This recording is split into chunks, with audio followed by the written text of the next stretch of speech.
Subhanahu wa taala kembali memberikan kemudahan kepada kita bersama untuk bisa duduk di tempat yang paling indah, tempat yang bisa menguatkan keimanan dan ketakwaan kepada Allah Subhanahu wa taala. La masjidun ussisa 'ala taqwa, masjid yang pondasinya iman dan takwa kepada Allah Azza wa Jalla. Kemudian salawat beriringkan salam semoga senantiasa tercurahkan buat junjungan alam Nabi kita yang mulia, uswah dan qudwah kita bersama, Muhammad bin Abdullah sallallahu alaihi wasallam, yang merupakan kewajiban kaum muslimin untuk senantiasa memperbanyak mengucapkan salam dan salawat kepada Rasulullah sallallahu alaihi wasallam sesuai dengan perintah Allah Azza wa Jalla. Ya ayyuhalladzina amanu sallu, wahai orang-orang yang beriman perbanyaklah. Jadi kalimat sallu wa sallimu artinya bukan mengucapkan salam dan salawat, dan Allah tidak memerintahkan kita mengucapkan salam dan salawat, akan tetapi Allah perintahkan kita memperbanyak mengucapkan salam dan salawat. Maka disebut dengan kalimat sallu, wahai orang-orang yang beriman perbanyaklah mengucapkan salawat, wasallimu, perbanyaklah mengucapkan salam kepada baginda Rasulullah sallallahu alaihi wasallam. Minimal kita mengucapkan dalam satu hari satu malam itu ikhwatul Islam sesuai dengan zikir pagi dan petang yang senantiasa dibaca oleh kaum muslimin, 10 kali di pagi hari, 10 kali di petang hari. Dan tentunya salawat yang terbaik adalah salawat yang keluar dari lisan baginda Rasulullah sallallahu alaihi wasallam. Terutama kalau kita perhatikan ikhwatul Islam bersalawat kepada Nabi, tidakkah seorang muslim mereka bertanya, bagaimana mereka bersalawat kepada Nabi sallallahu alaihi wasallam?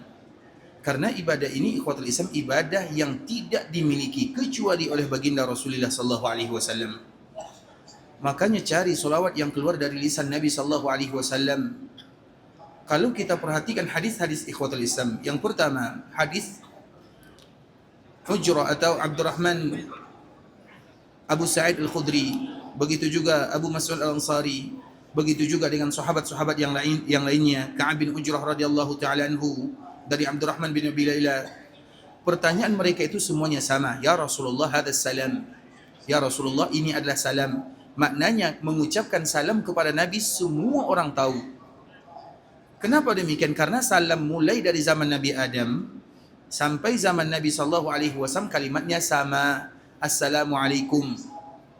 Dan itu diawali ketika Nabi Adam alaihi salam ditiupkan ruh kepadanya, kemudian ia berjalan bertemu dengan para malaikat.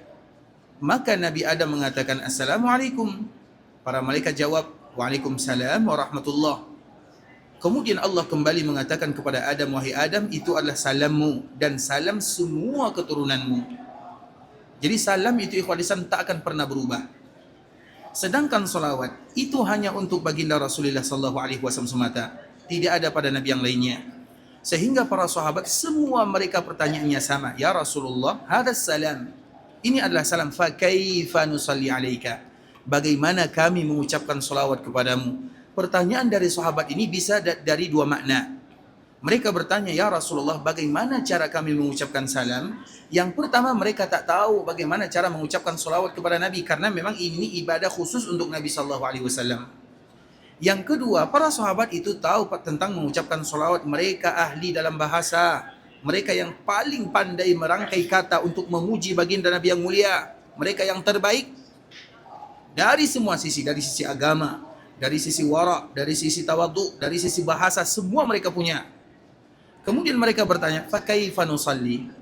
Bagaimana caranya kami mengucapkan salawat? Artinya mereka bisa merangkai kata, menyusun bahasa yang indah untuk mengucapkan salam dan salawat kepada baginda Nabi yang mulia. Tapi mereka ingin bahasa ini keluar dari lisan Nabi sallallahu alaihi wasallam. Maka oleh karena itu ikhwat Islam, tidak akan kita temukan salawat yang terbaik kecuali salawat yang keluar dari lisan baginda Rasulullah sallallahu alaihi wasallam. Carilah salawat tersebut. Ada beberapa riwayat yang disebutkan oleh para ulama. Yang pertama dari Ka'ab bin Ujrah radhiyallahu taala anhu, ini dikeluarkan oleh Imam Bukhari, Imam Muslim tanpa ditambah dikurangi walau satu huruf. Allahumma salli ala Muhammad wa ala ali Muhammad kama sallaita ala Ibrahim wa ala ali Ibrahim innaka Hamidum Majid. Allahumma barik ala Muhammad wa ala ali Muhammad kama barakta ala Ibrahim wa ala ali Ibrahim innaka Hamidum Majid. Dan yang mirip dengan ini ikhwata Islam dikeluarkan oleh Imam Ahmad. Allahumma salli ala Muhammad wa ala ahli baitihi wa ala azwajihi wa dhurriyyatihi كما صليت على إبراهيم وعلى آل إبراهيم إنك حميد مجيد اللهم بارك على محمد وعلى أهل بيته وعلى أزواجه وذرياته كما باركت على إبراهيم وعلى آل إبراهيم إنك حميد مجيد. Dan ini disebutkan oleh Amru bin Hizam dari sahabat Nabi radhiyallahu taala anhum. Kemudian riwayat yang ketiga dari sahabat Abu Sa'id, Allahumma salli ala Muhammad abduka wa rasuluk kama sallaita ala Ibrahim wa barik ala Muhammad abduka wa rasuluk kama barakta ala Ibrahim innaka Hamidum Majid. Kemudian begitu juga dari Abu Mas'ud Al-Ansari, Allahumma salli ala Muhammad wa ala ali Muhammad kama sallaita ala Ibrahim wa barik ala Muhammad wa ala ali Muhammad kama barakta ala Ibrahim fil alamin innaka Hamidum Majid. Kemudian begitu juga riwayat yang dikeluarkan oleh Imam Ahmad, Allahumma salli ala Muhammad an-nabi al-ummi kama sallaita ala Ibrahim wa barik ala Muhammad al-nabi al-ummi kama barakta ala Ibrahim wa ala ali Ibrahim innaka Hamidum Majid. Cari salah satu di antara selawat-selawat yang kita bacakan, semuanya keluar dari lisan baginda Rasulullah sallallahu alaihi wasallam, karena selawat ini ibadah yang terbaik dan tidak akan mungkin ada bahasa yang terbaik kecuali bahasa baginda Rasulullah sallallahu alaihi wasallam. Ikhwatul Islam, saudara kaum muslimin, para tetamu Allah rahimani wa rahimakumullah. Sekarang kita akan kembali sambung pembahasan yang sebelumnya, masih berkaitan dengan salah satu di antara keutamaan kota Madinah adalah keberadaan baginda Rasulullah sallallahu alaihi wasallam. Dan di antara hadiah yang paling mulia dari Allah untuk umat Nabi adalah umat yang tidak akan pernah terputus hubungannya dengan baginda Rasulullah sallallahu alaihi wasallam. Itu merupakan di antara hadiah yang paling indah dari Allah untuk umat Nabi sallallahu alaihi wasallam.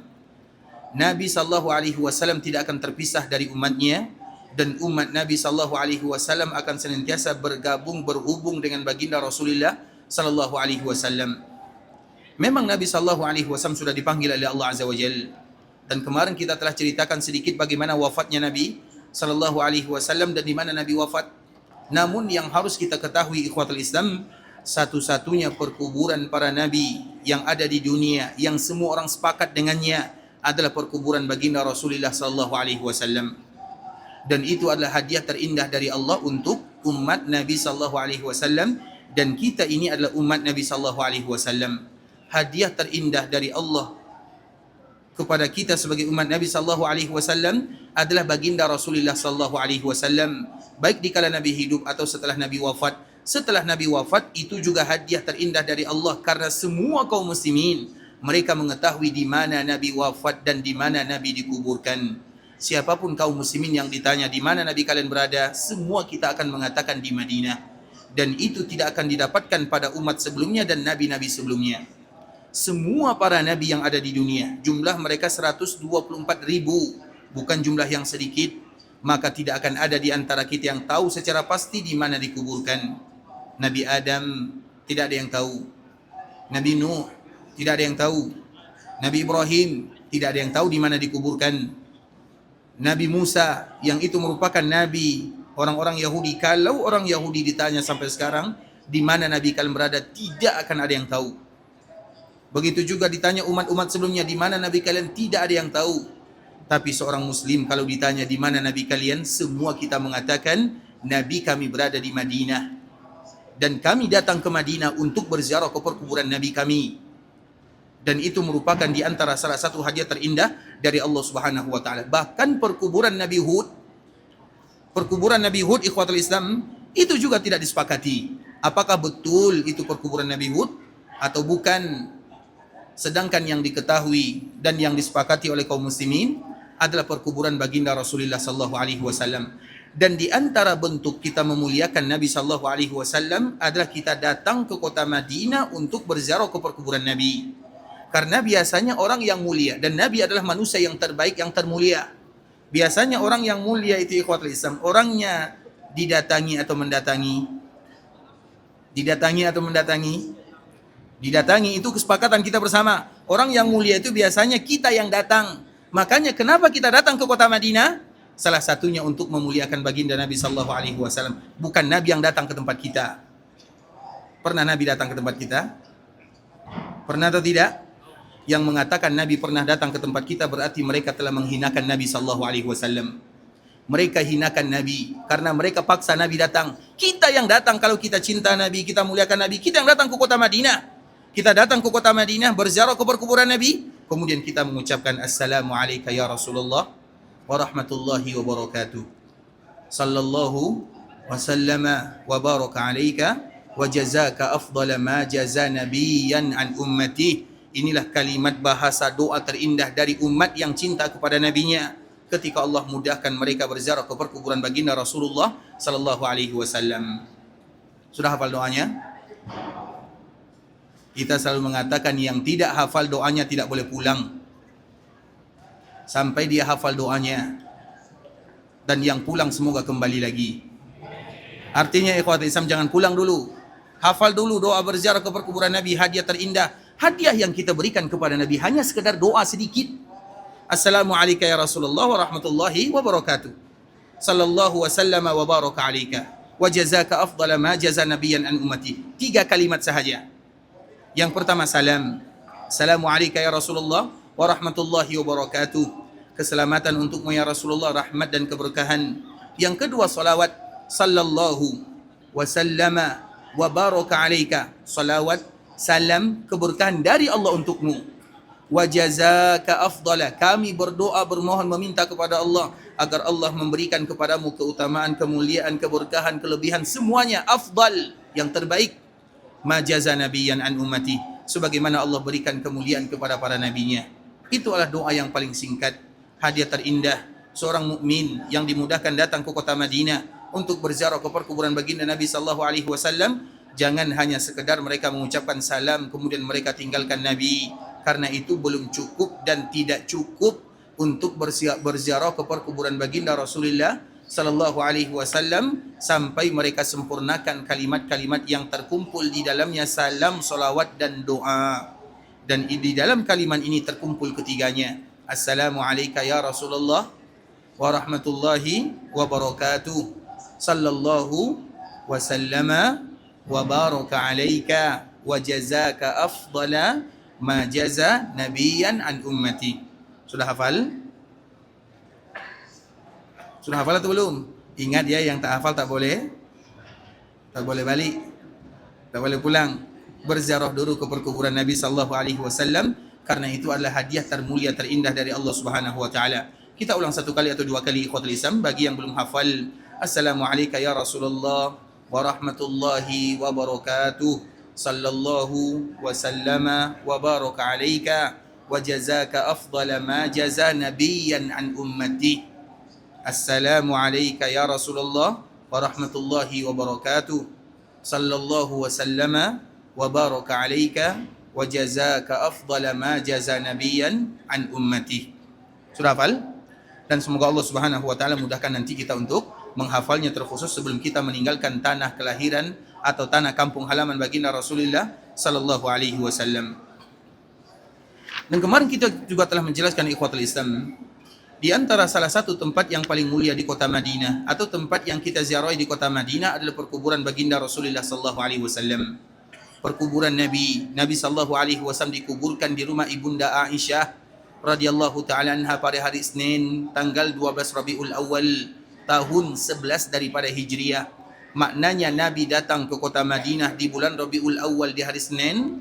Nabi sallallahu alaihi wasallam meninggal juga di hari Senin bulan Rabiul Awal. Lengkaplah keberadaan Nabi sallallahu alaihi wasallam di Madinah 10 tahun lamanya.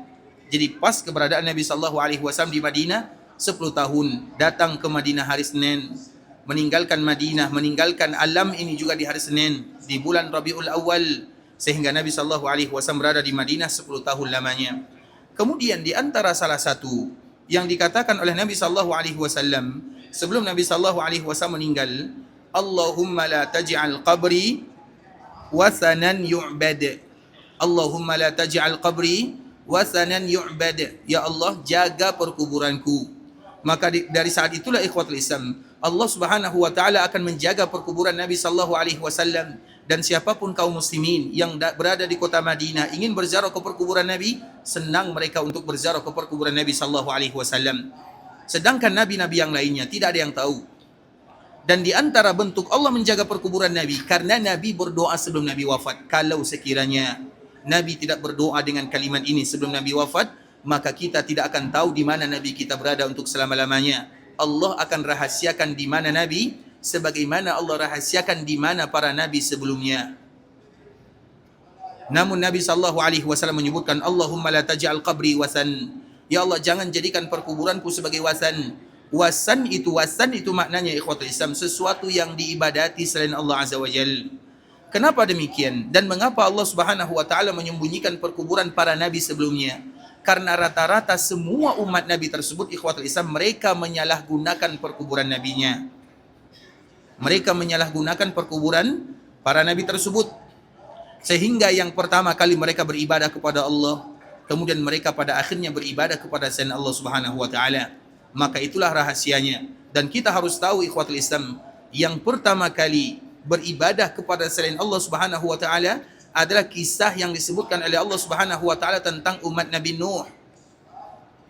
Jadi dari zaman Nabi Adam sampai zaman Nabi Nuh itu jaraknya 10 abad, 10 kurun, kurang lebih 1000 tahun lamanya.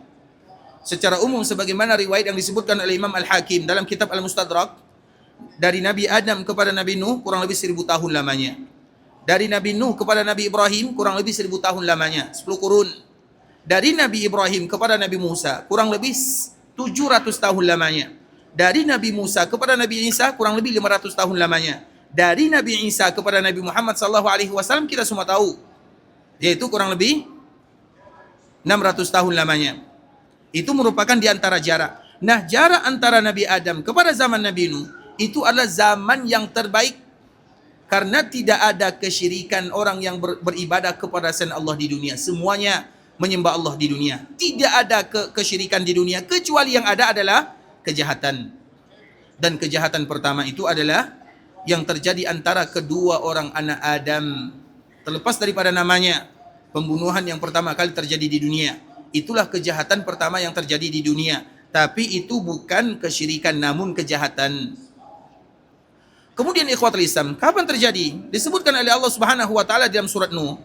Wa qalu la tazarunna alihatakum wa la tazarunna wadda wa la suwa' wa la yawuth wa ya'uq wa nasra. 5 orang ini adalah 5 orang yang terbaik. Mereka adalah orang yang terbaik setelah 1000 tahun lamanya kurang lebih, maka muncul 5 orang ini. Wad, Suwa, Yawuth, Ya'uq, Nasra. Dan kita juga harus tahu, ini pada akhirnya dijadikan nama sebagai nama berhala. Dan berhala inilah yang pada akhirnya sampai di Mekah. Agar kita tahu ikhwatul Islam, syaitan itu diberikan umur panjang. Dan kita tidak boleh bermain-main dengan syaitan. Syaitan itu tahu kapan dia menggoda. Syaitan tidak pernah memerintahkan kita melakukan kesyirikan, tidak. Tapi ia punya cara dan tahapan. Makanya Allah perintahkan, wala tattabi'u khutuwat. Kalian itu jangan mengikuti langkah syaitan. Allah tidak mengatakan jangan kalian ikuti syaitan, tapi Allah katakan jangan kalian ikuti langkah. Karena syaitan menggoda anak Adam dengan cara yang masuk akal dulu. Semuanya sama. Makanya Allah sebutkan wala tattabi'u khutuwat. Bagaimana bentuknya ikhwatul Islam? Khutuwat, langkah syaitan. Kita contohkan. Tadi ada 5 orang. Wad, Suwa, Yawuth, Ya'uq, Nasra. 5 orang terbaik. Mereka itu adalah orang yang terbaik. Nabi Nuh belum lagi ada. Kemudian ikhwatul Islam, 5 orang ini meninggal. Ketika mereka meninggal, maka kaumnya, mereka semuanya bersedih. Dan siapa yang tidak bersedih? Orang yang terbaik meninggal, banyak yang bersedih. Dan itu juga terjadi. Kemudian dikala mereka bersedih. Generasi pertama ini bersedih. Generasi berikutnya, maka mereka tidak terlalu tahu tentang sejarah 5 orang ini. Mereka hanya mengetahui kenapa keluarga kita atau orang tua kita, mereka bersedih terhadap 5 orang ini. Tidaklah mereka bersedih kecuali 5 orang ini adalah 5 orang yang terbaik. Maka bagaimana kiranya kalau kita mengingat sejarah, kita buat gambar 5 orang ini. Gambar 5 orang ini, jadi gambar semenjak zaman dahulu sudah ada. Lukisan. Kita buat bagaimana. Mereka tidak bersua, tapi mereka meraba-raba. Sama dengan sekarang ikhwatul Islam. Kan banyak kan gambar Abu Bakar As-Siddiq, gambar Umar bin Khattab, Ali bin Abi Thalib, bahkan Abdul Qadir Al-Jailani, banyak gambarnya, banyak fotonya. Pertanyaannya, foto ini berasal dari mana? Siapa yang pernah melihat mereka? Siapa yang pernah melihat Abu Bakar As-Siddiq? Sehingga mereka berani buat fotonya. Kalau itu tak sama dengan foto aslinya dengan miripnya, maka kita berdusta terhadap Abu Bakar As-Siddiq dan berdusta kepada manusia. Paham maksudnya ikhwatul Islam? Paham atau tak paham? Misalnya di rumah kita ini contoh, ada foto Abdul Qadir Al-Jaili atau Abdul Qadir Al-Jailani, dan dia adalah abad ulama di zaman dahulu kala. Kalau itu gambarnya, pertanyaannya dari mana dia nampak kalau Abdul Qadir Al-Jaili seperti itu? Kalau tak sama, berarti ia akan menjadi musuh Abdul Qadir Al-Jaili di akhirat. Paham atau tak paham? Karena tak sama. Dan yang kedua, dia telah mendustakan manusia. Nah, begitu juga di zaman Nabi Nuh. Kemudian mereka buat gambar Wad, Suwa, Yaus, Yauk, Nasra. Kemudian generasi ini yang buat gambar ini, tak ada masalah, cuma buat gambar. Ingat sejarah, mereka itu orang-orang yang baik. Kemudian setelah itu ikhwatul Islam meninggal lagi. Sudah 2 generasi. Kemudian meninggal lagi. Dikala meninggal ikhwatul Islam, maka generasi berikutnya mengatakan, ini kenapa ada gambarnya? Tidak ada gambar di zaman kita. Kecuali mereka itu adalah orang yang terbaik. Daripada kita buat gambar, buat patung saja. Berubah menjadi patung, sudah 3 generasi. Kemudian generasi yang keempat, coba lihat bagaimana sabarnya syaitan. 4 generasi sabar. Abdullah bin Abbas, ketika menafsirkan ayat ini, dinukilkan oleh Imam At-Tabari. Imam At-Tabari itu adalah ulamanya ahli tafsir. Semua ahli tafsir, mereka tak boleh masuk dalam dunia tafsir tanpa mereka merujuk kepada tafsir At-Tabari. Imam At-Tabari menukilkan perkataan Abdullah bin Abbas radhiyallahu taala anhuma, fanusiyal ilmu. Setelah 4 generasi lamanya, ilmu sudah mulai dilupakan. Fa'ubidat. Pada akhirnya mereka inilah yang disembah selain Allah Subhanahu wa taala, dan itulah pertama kali sesembahan selain Allah di dunia. Asalnya dari mana? Dari sesuatu yang terbaik. Itulah yang disebut dengan langkah-langkah syaitan. Syaitan tidak perintahkan kita sembah selain Allah, tidak. Tapi syaitan punya langkah, dan syaitan bersabar 4 generasi. Anggap satu generasi itu 50, 60, 70 tahun. Berarti berapa tahun syaitan itu sabar untuk menggoda anak Adam. Dan yang lebih ajib lagi ikhwatul Islam, patung yang tadi dibuat, Amr bin Luhai. Amr bin Luhai itu adalah pembesar orang Mekah. Ia orang terpandang sebelum Nabi muncul, sebelum Nabi diutus, sebelum Nabi lahir. Amr bin Luhai itu orang yang baik, dermawan. Dan kita tahu orang yang paling dermawan itu ikhwatul Islam adalah Nabi Ibrahim. Orang yang paling dermawan itu adalah Nabi Ibrahim. Dan Allah ceritakan bagaimana bentuk kedermawanan Nabi Ibrahim. Jadi suatu ketika ikhwatul Islam, Nabi Ibrahim ini kedatangan 4 orang tamu. Nabi Ibrahim tidak kenal, masuk ke rumahnya. Berada di rumahnya, apa kata Nabi Ibrahim? Silakan masuk. Dikala mereka masuk, Nabi Ibrahim tidak berbicara, langsung ke belakang sembelih ijil. Ijil itu kambing kecil. Kemudian langsung disuguhkan di hadapannya. Kalau kita ada orang yang tak dikenal datang ke rumah, apa yang kita buat? Mana KTP? Mana kartu pengenal? Kamu ini siapa? Mana paspor? Banyak yang kita minta. Tidak ada salah ikhwan Islam. Kemudian setelah itu masuk ke rumah. Kalau kita bolehkan masuk, apa yang kita buat? Nak makan apa? Nak minum apa? Nabi Ibrahim tidak ada. Langsung ke belakang, langsung sembelih ijil, langsung disediakan. Tanpa banyak bicara. Padahal Nabi Ibrahim tak kenal. Kemudian dikala disediakan makanan yang begitu lezat ikhwatul Islam, maka Nabi Ibrahim tak melihat orang itu makan. Karena orang itu ternyata bukan manusia tapi malaikat yang Allah utus untuk menghancurkan kaum Nabi Lut. Terlepas daripada itu semua, dari sini para ulama sebutkan orang yang paling dermawan itu adalah Nabi Ibrahim. Kemudian turun kepada keturunannya. Dan di antara salah satunya adalah siapa yang paling dermawan? Yang paling mirip dengan Nabi Ibrahim? Muhammadun sallallahu alaihi wasallam. Nabi Muhammad sallallahu alaihi wasallam. Dan Nabi di antara salah satu sifatnya la yaruddu sa'ila. Nabi tak pernah menolak orang yang meminta. Dermawan itu ikhwatul Islam. Kedermawanan Nabi itu sampai ke puncaknya. Karena dermawan itu banyak, bahasa Arabnya banyak. Ada orang yang dermawan, namanya Atha. Atha itu memberi. Dia memberi kalau diminta. Kalau tak diminta, tak diberi. Itu dermawan atau tidak? Dermawan juga, tapi dermawan kelas bawah. Dia akan memberi ketika diminta. Kalau tak diminta, tak akan memberi. Kemudian ikhwatul Islam yang kedua, namanya adalah karam. Karam itu artinya, ia akan memberi dikala diminta, tapi ia lebihkan. Misalnya ada yang datang meminta, saya nak perlu makan hari ini 20 real, dia bagi 50 real. Dia tidak memberi kecuali diminta, tapi ia lebihkan, maka lebih lagi kedermawanannya. Yang ketiga, sebelum orang meminta ia sudah memberi. Karena ia ingin memuliakan saudaranya. Ketika ia nampak ada orang yang akan meminta, sebelum orang itu meminta, maka ia sudah bagi. Itu lebih lagi, juhud paling dermawan. Dan yang paling dermawan puncaknya adalah ketika memberi namun ia tidak ada. Orang memberi, kalau ia punya, kemudian ia beri, itu semua orang bisa. Tapi memberi dikala tidak punya, siapa yang bisa melakukannya? Itulah Muhammad bin Abdullah sallallahu alaihi wasallam. Paham makna tingkat daripada kedermawanan? Memberi dikala tidak punya. Memberi dikala kita punya, biasa. Memberi dikala tak punya, itulah luar biasa. Contohnya baginda Rasulullah sallallahu alaihi wasallam. Baginda Nabi sallallahu alaihi wasallam, ikhwatul Islam, dia punya pakaian, baju yang tak banyak jumlahnya. Biasanya pakaian yang Nabi pakai itu, ikhwatul Islam, sudah banyak rusaknya, dijahit. Dan yang menjahit pakaian itu adalah baginda Rasulullah sallallahu alaihi wasallam. Makanya Aisyah pernah ditanya, "Wahai ibunda Aisyah, coba sebutkan kepada kami apa sih yang Nabi kerjakan di rumah?" Maka Aisyah mengatakan, Nabi kerjakan di rumah itu bersih rumah, jahit pakaian, jahit sendal, bantu-bantu sapu rumah. Kalau kita lelaki boleh tak mengerjakan pekerjaan ini? Ada tidak kita yang melakukan pekerjaan ini? Banyak. Itulah Rasul kita Muhammad sallallahu alaihi wasallam. Sehingga di antara yang jahit pakaian Nabi itu Nabi sendiri. Dan pakaian Nabi itu dijahit di atas jahitan. Pakaian Nabi itu dijahit di atas jahitan. Maknanya bukan jahit, tapi menjahit di atas jahitan. Jahitannya saja sudah rusak. Seperti itulah maknanya. Kemudian ikhwatul Islam, suatu ketika Nabi sallallahu alaihi wasallam ada yang bagi hadiah pakaian, baju, jubah, sauk yang berasal dari Yaman, punya warna hitam campur merah. Dan semua pakaian Nabi, kalau Nabi pakai semuanya terbaik.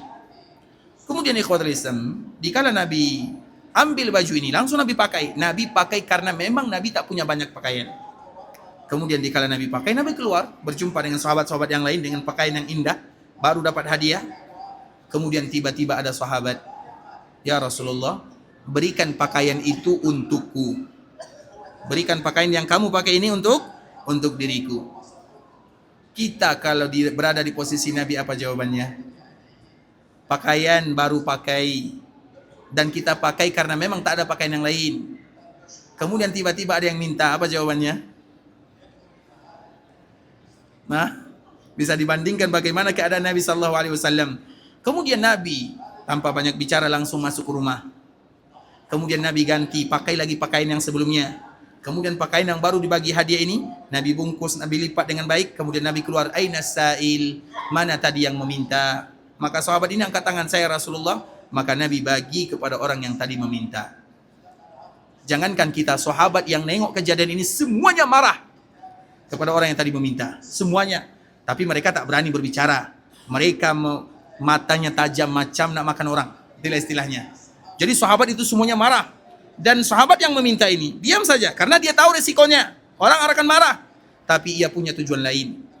Ia mengatakan, sebenarnya aku meminta bukan karena hanya meminta, tapi aku ingin pakaian yang pernah menempel di jasad Nabi akan menjadi kain kafanku nantinya. Dan betul ikhwatul Islam, dia meminta karena baju ini sudah dipakai Nabi. Dan kalau sudah dipakai Nabi, maka akan menjadi barokah dalam hidupnya.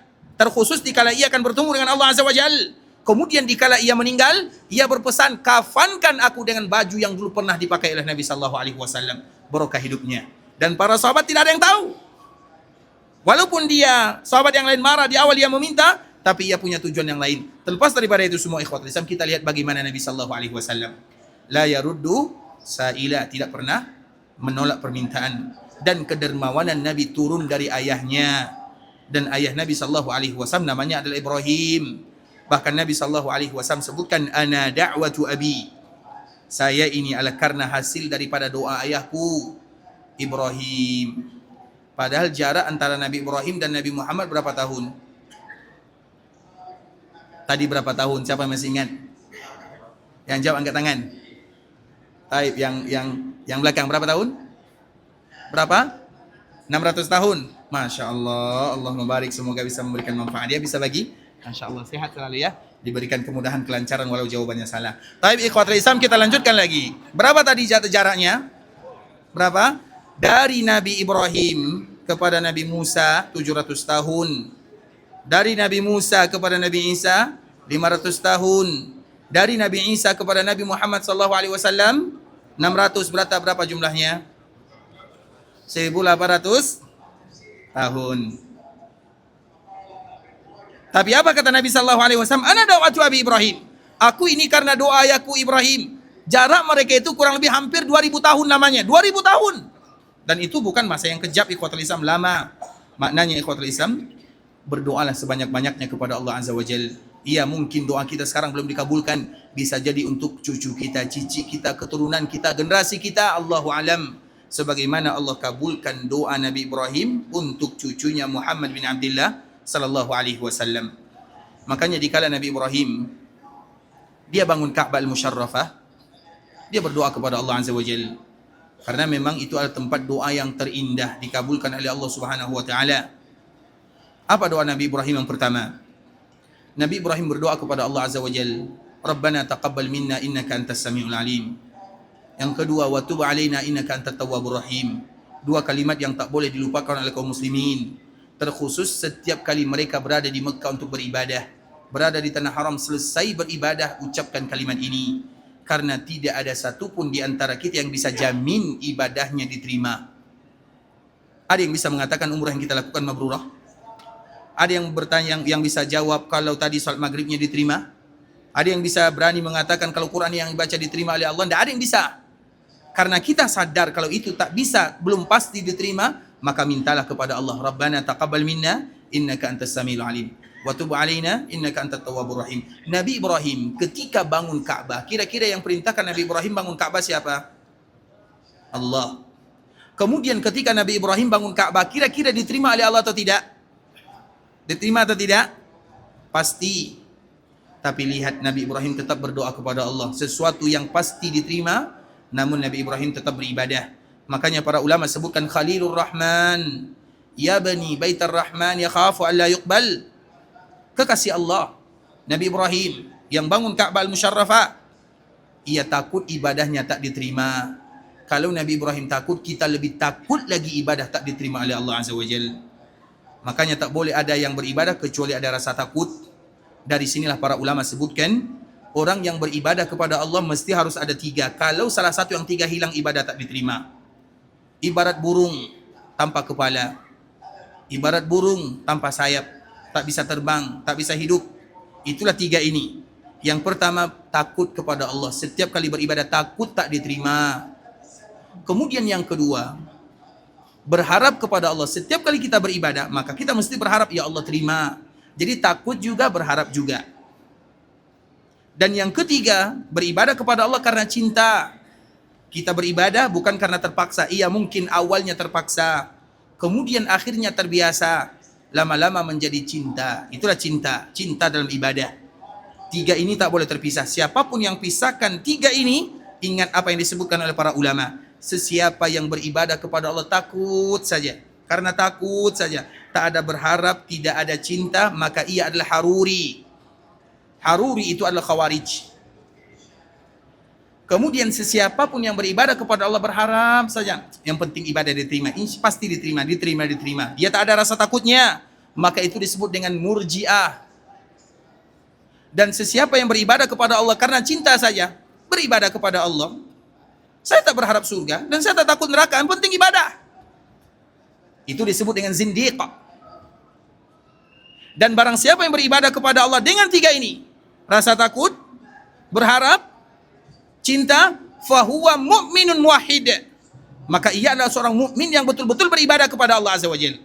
Maka ibadah ini mesti harus ada tiga. Kita salat maghrib, ya Allah saya takut ibadah saya tak diterima, karena kalau tak diterima neraka akhirnya. Ya Allah terima ibadahku. Maka ketika kita takut, maka kita berharap supaya diterima. Kemudian berharap, ya Allah terima ibadahku. Jadi antara harap dan takut ini mesti bergabung. Maka itulah disebut dengan rukun ibadah. Rukun ibadah itu ikhwatul Islam. Rukun, apa makna rukun? Rukun itu bahasa kitanya tiang. Kalau salah satu tiang hilang, maka bangunan tak ada. Kalau salah satu rukun ibadah hilang, maka ibadah percuma, tak ada guna.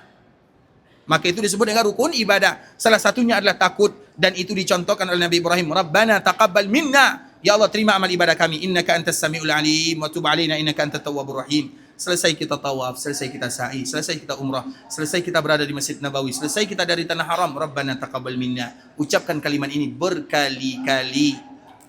Itu adalah doa Nabi Ibrahim yang pertama. Kemudian apa lagi doa Nabi Ibrahim yang berikutnya? Yang berikutnya, Rabbana waj'alna muslimaini laka wa min dzurriyyatina. Ya Allah, jadikan kami ini seorang yang senantiasa berada dalam agamamu. Ini merupakan doa Nabi Ibrahim. Doa Nabi Ibrahim dikala berada di Mekah diabadikan oleh Allah dalam surat Ibrahim mulai dari ayat 127. Dalam surah Al-Baqarah, baca doa ini. Doa yang kedua, doa agar senantiasa meminta kepada Allah, hidupkan kami dalam keadaan Islam, wafatkan kami dalam keadaan Islam. Dalam bahasa yang diajar oleh Nabi sallallahu alaihi wasallam, Allahumma ahini muslimin wa tawaffani muslimin. Ya Allah, hidupkan aku sebagai seorang muslim, wafatkan aku sebagai seorang muslim. Mesti seorang muslim mereka berdoa dengan kalimat ini. Nikmat Islam itu ada dua. Yang pertama, masuk Islam. Alhamdulillah kita berada dalam agama Islam. Yang kedua, bertahan dalam agama Islam. Tidak ada yang bisa jamin kita wafat dalam keadaan bagaimana. Imam Al-Qurtubi ceritakan ada seorang muazzin ibadah yang mulia, wafat dalam keadaan murtad. Ada lagi seorang yang taat kepada Allah, berjihad, hafal Quran, berpuasa, solat malam, ujung-ujungnya wafat dalam keadaan tidak kenal dengan Allah. Maka itulah pentingnya kalimat ini. Sesuai dengan doa Nabi Ibrahim, Allahumma ahini muslimin wa tawaffani muslimin. Hidupkan aku dalam keadaan muslim, wafatkan aku sebagai seorang muslim. Sudah hafal doanya?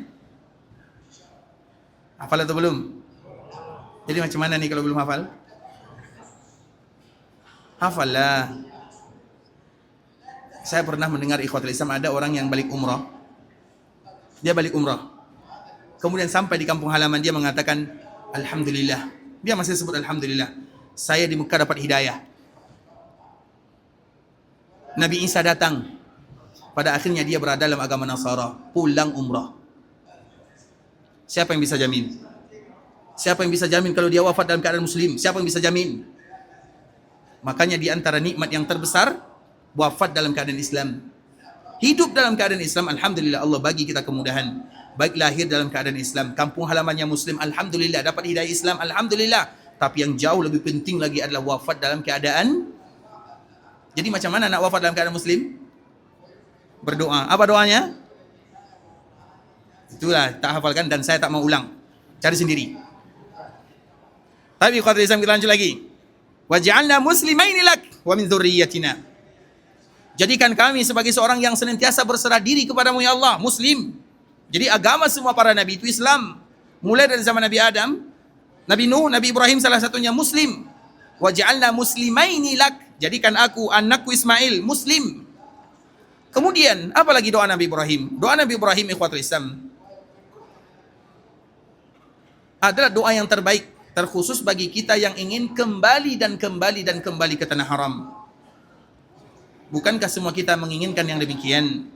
Setiap kali kita beribadah kepada Allah, terkhusus di tanah haram Makkah Madinah, kita ingin lagi kembali. Pulang, ingin lagi kembali.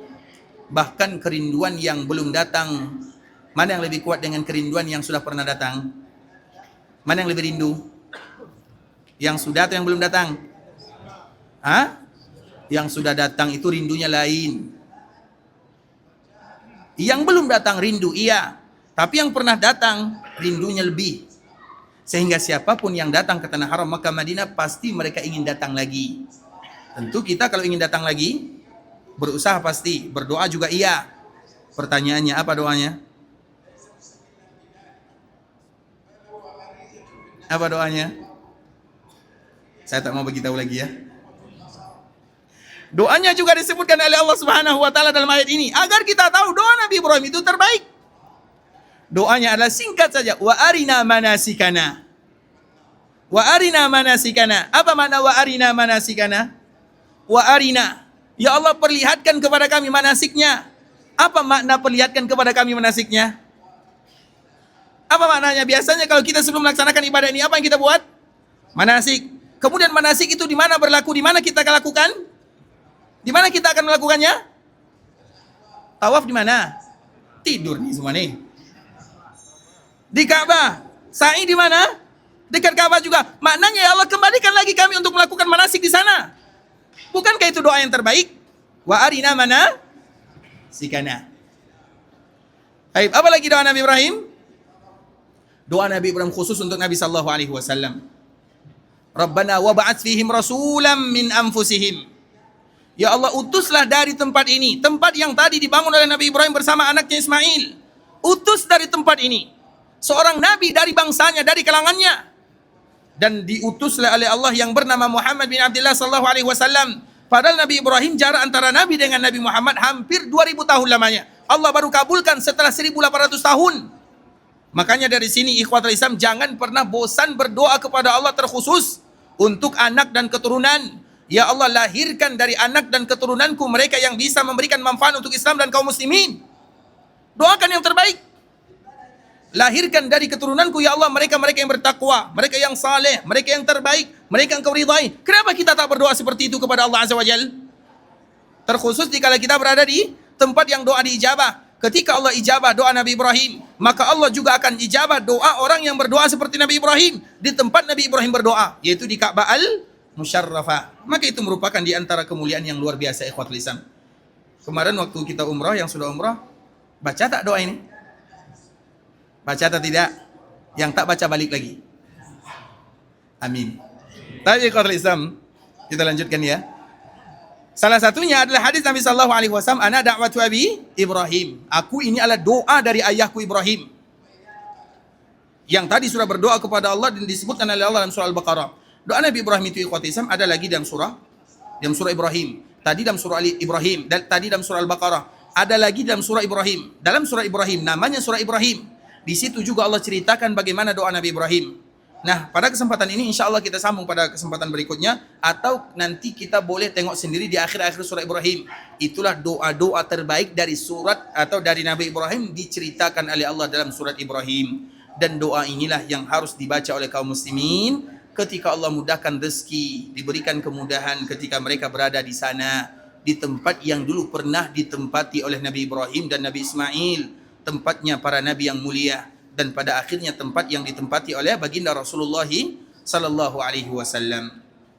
Terlepas daripada itu semua ikhwatul Islam, ini sedikit cerita perhubungan antara Nabi Muhammad sallallahu alaihi wasallam dengan Nabi Ibrahim alaihi salam, ayahnya. Dan salah satu sifat yang diwarisi oleh Nabi sallallahu alaihi wasallam adalah kedermawanan.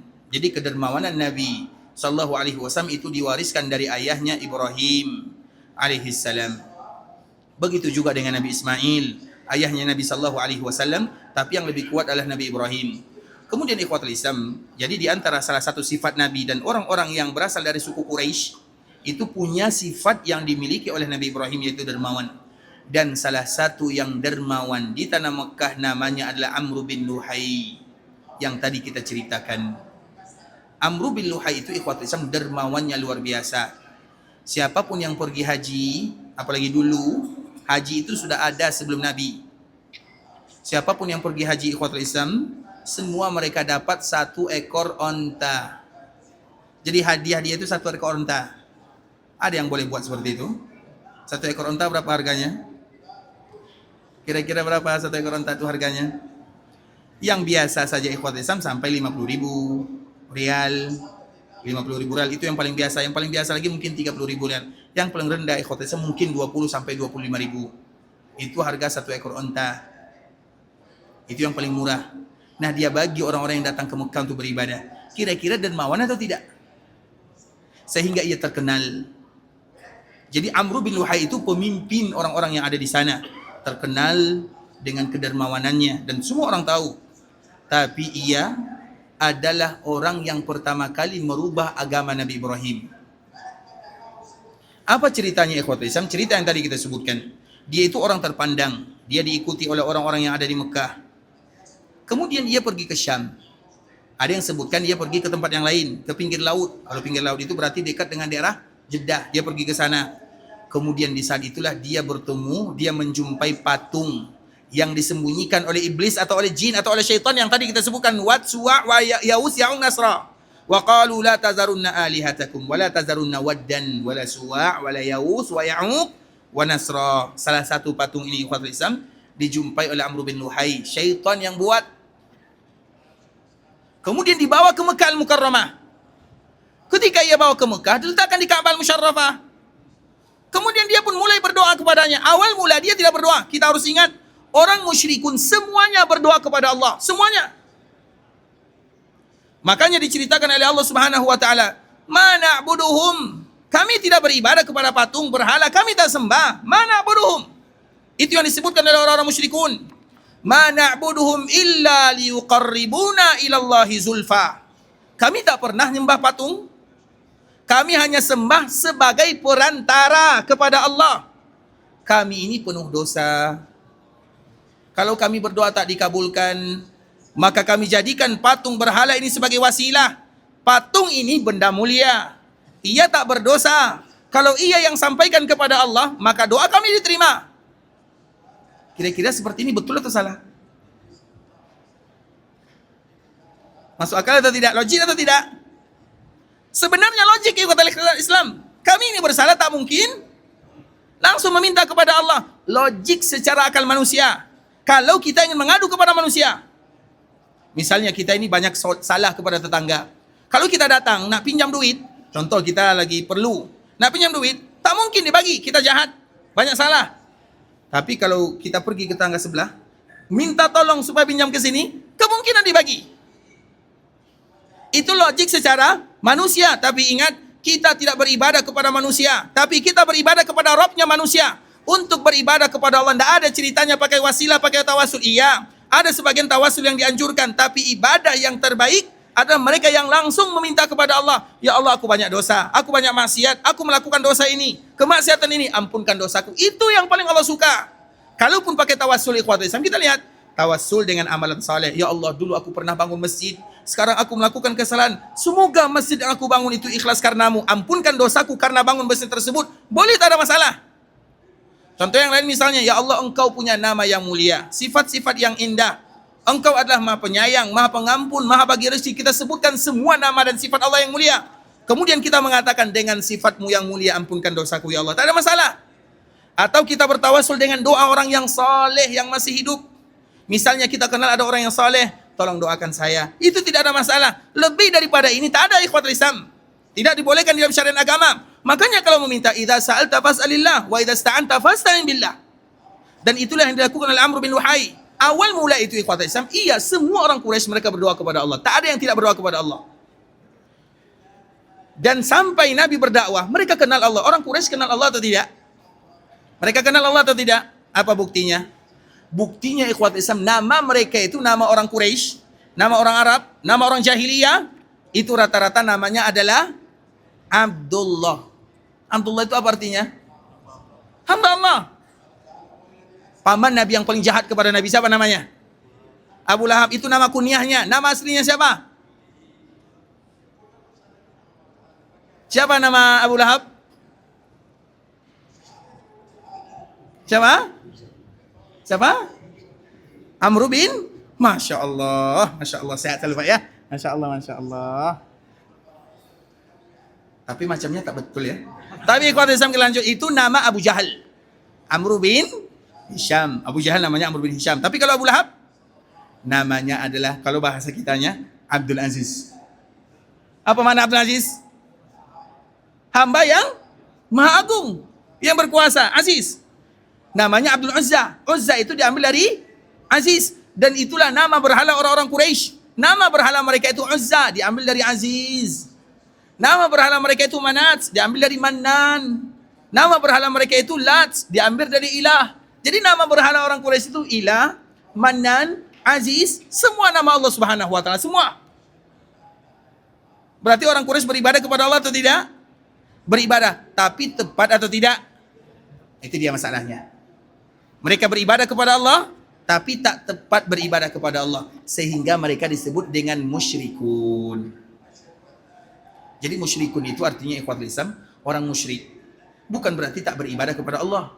Tapi orang musyrik itu adalah yang beribadah kepada Allah dan juga beribadah kepada selain Allah, itu disebut yang musyrikun. Paham sampai di sini? Makanya orang jahiliyah terkenal dengan kafirunnya atau musyrikunnya?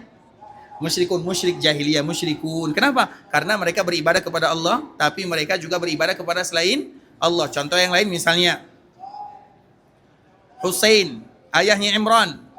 Jadi ada salah seorang sahabat namanya Imran bin Husain. Ayahnya namanya Husain. Ia dikala di Mekah, pernah dipanggil oleh Nabi SAW, ya Husain, karena Husain ini orang yang cerdas. Maknanya Nabi, kalau nampak orang yang cerdas, seolah-olah Nabi mengatakan orang seperti kamu tak mungkin beribadah kecuali kepada Allah sahaja. Maka di saat itulah Nabi SAW panggil Husain. Wahyu Husain. Nabi tanya, kam ilahan ta'bud? Berapa ilah yang kamu sembah? Tuhanmu berapa? Itulah pertanyaan Nabi SAW. Kam ilahan ta'bud? Maka di saat itu Husain mengatakan, sittatun fil ardi wa wahidatun fis sama'. Ilah saya, Tuhan saya, 6 di bumi, 1 di langit. Tuhan dia itu 7. 6 di bumi, 1 di langit. Di bumi dekat Ka'bah. Yang di langit Allah Subhanahu wa taala. Mereka kenal dengan Allah. Makanya ia jawab, 6 di bumi, 1 di langit. Kemudian Nabi kembali tanya, kalau 6 di bumi, 1 di langit, tentu tak mungkin semua kita sembah. Maka Nabi bertanya, kalau kamu betul-betul ada masalah berat, kehilangan harta, kehilangan orang yang dicintai, atau musibah yang lainnya, kira-kira dari 7 ilah ini, mana ilah yang kamu cari? Maka apa jawaban Husain? Husain pada waktu itu belum lagi muslim, masih musyrik. Alladzi fis sama'. Kalau aku ada masalah, kesedihan, ketakutan, kefakiran, aku akan cari ilah yang ada di langit. Allahu Azza wa Jal, Ar-Rahmanu 'alal 'arsy istawa. Dia tinggalkan semua ilah yang ada di bumi. 6 tadi tinggal semua. Kemudian setelah mendengarkan kalimat ini, maka Nabi pancing. Wahai Husain, kalau kamu mau masuk Islam, aku akan ajarkan kepadamu kalimat yang terbaik dunia akhirat. Setelah Nabi mengatakan kalimat ini, maka Nabi meninggalkan Husain. Sehingga Husain penasaran, apa sih kalimat yang terbaik dunia akhirat? Kemudian Nabi SAW tinggalkan Husain, karena Nabi akan ajar dia dengan syarat masuk Islam dulu. Berarti kalau tak masuk Islam tak diajarkan. Maka Nabi meninggalkan. Sehingga Husain ini penasaran, dan ia tidak akan tahu kalimat ini kecuali ia sebagai seorang muslim. Maka pada akhirnya dia pun masuk ke dalam Islam. Awal mula masuk Islam, maka dia langsung mencari Nabi SAW. Kemudian dikala ia bertemu dengan Nabi, ya Rasulullah, aku sebagai seorang muslim, dulu kamu pernah mengatakan kalimat ini, aku akan ajarkan kalimat yang bermanfaat dunia akhirat, terkhusus bagi mereka yang ingin istiqamah dalam agama, yang ingin selalu kembali kepada Allah Subhanahu wa taala, yang sudah mulai malas-malasan beribadah. Beribadahnya hanya di tanah haram Makkah Madinah, salat berjamaahnya hanya di tanah haram Makkah Madinah, sampai di kampung halaman seolah-olah mereka mengucapkan ma'assalamah dengan masjid. Al-Quran tinggal sebagai hiasan, tidak lagi mau beribadah kepada Allah. Inilah kalimat yang dimaknakan oleh Nabi SAW. Kemudian Husain dikala bertanya kepada Nabi, maka Nabi menyebutkan, Allahumma alhimni rushdi wa a'izni min syarri nafsi. Ya Allah, berikan kepadaku kecerdasan dalam agama. Orang yang cerdas dalam agama adalah orang yang beribadah, walau ia tak sekolah, tapi kalau ia beribadah kepada Allah, maka ia adalah orang yang cerdas dalam agama. Rushdun namanya, Rashid. Wa a'izni min syarri nafsi. Ya Allah, aku berlindung kepadamu dari kejahatan diriku. Doa yang terbaik diucapkan oleh seorang muslim. Allahumma alhimni rushdi wa a'izni min syarri nafsi. Ya Allah, bantu aku untuk beribadah agar aku menjadi orang yang cerdas dalam agama. Orang yang cerdas adalah orang yang beribadah, dan orang yang bodoh adalah orang yang tidak beribadah walau dia memiliki nilai akademik yang paling tinggi. Tidak ada gunanya dalam agama. Kemudian wa a'izni min syarri nafsi. Kemudian bantu aku untuk kejahatan, melawan kejahatan diriku. Karena yang jahat itu bukan orang lain, yang jahat itu diri sendiri. Makanya kita berlindung kepada Allah. Yang buat kita tak sholat berjamaah itu bukan orang lain. Yang buat kita tak bersedekah bukan orang lain. Yang buat kita malas berpuasa bukan orang lain. Yang buat kita tak mau baca Quran bukan orang lain, diri sendiri.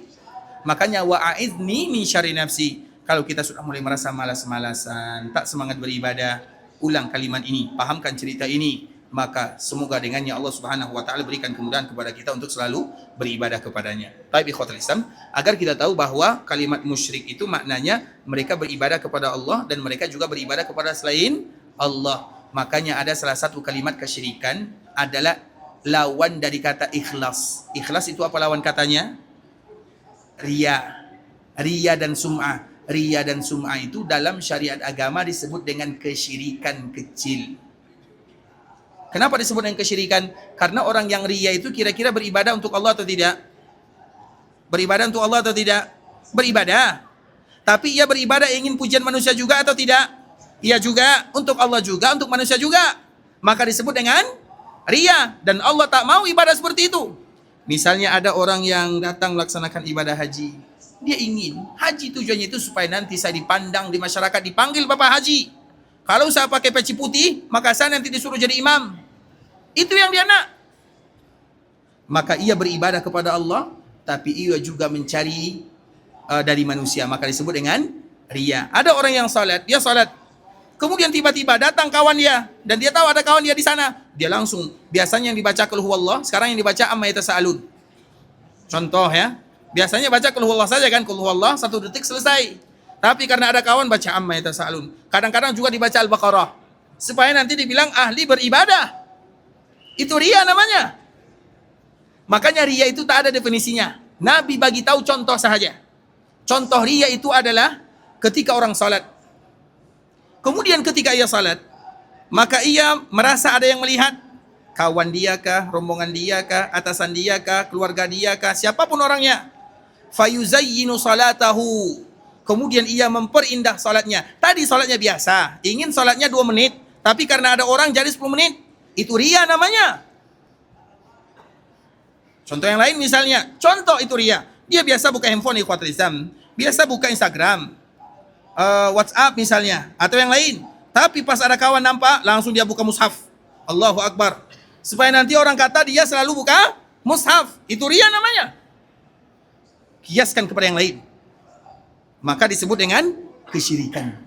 Maka riya itu orang beribadah kepada Allah dan juga untuk selain Allah, disebut dengan kesyirikan. Tapi kesyirikan kecil. Ingat, kesyirikan kecil itu disebut kesyirikan kecil karena dibandingkan dengan kesyirikan besar. Tapi kesyirikan kecil itu ada dosa paling besar. Makanya riya itu dosa paling besar. Disebutkan oleh Imam Az-Zahabi dalam kitab Al-Kabair. Dinukilkan 70 dosa besar. Salah satu dosa besar itu adalah riya dan sum'ah. Riya dan sum'ah. Dan orang yang paling banyak riya dan sum'ahnya adalah orang yang melaksanakan ibadah haji dan umrah. Yang paling banyak riyanya adalah orang yang melaksanakan haji dan umrah. Sehingga dengannya Nabi ajarkan untuk menangkal riya. Terkhusus dikala kita berada di miqat. Nabi SAW ajarkan sebuah kalimat.